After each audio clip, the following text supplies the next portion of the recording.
What's up everyone? In this video I want to talk about a trade I took after market open on the futures. Yes, this was a huge profit for me, but I managed this trade horribly. I broke my trading plan, so was it a winning trade in my book? Let's talk about it. But before we get started, be sure you subscribe to my channel, click that thumbs up button, and click that bell icon so you do not miss out on any of my upcoming videos.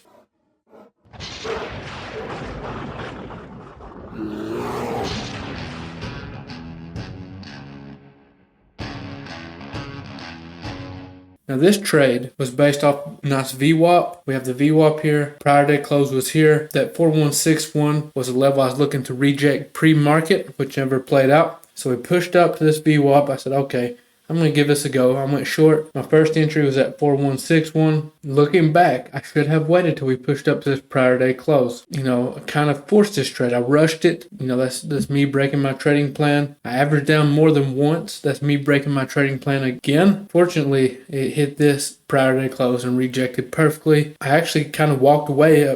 At this point, I was kind of frustrated with myself. My emotions were getting out of control. Walked away, stepped back, and we was on this huge push down here. It worked out in my favor, one of my biggest futures trading days ever. But was it a winning trade? Do I consider this a winning trade? And honestly, money-wise, yes. Creating bad habits, no. This is not something you want to allow to continue to happen. Just because you get lucky one day and it works out, chances are it will not the next time. So, what trading is all about is keeping them good habits, following your trading plan, having the proper risk management.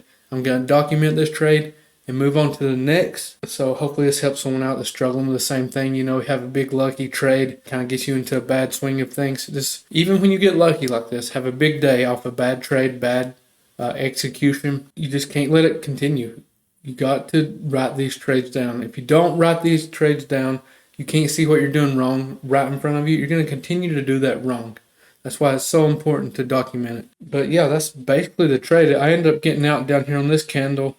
Beautiful move down. I was a lot heavier than I ever want to be in any trade by the time we got to this point. Just something to keep in mind. You don't want to keep averaging down, because what's going to happen if that trade keeps going in your favor, you're either going to have to stop out for a bigger loss than you want. It's going to destroy your risk to reward, or you're going to blow your account, especially for you small account holders. It's something to keep in mind. But if you have any questions, always feel free to reach out to me. I try to keep these recaps as short as possible. Appreciate you all for watching, and I'll see you next time.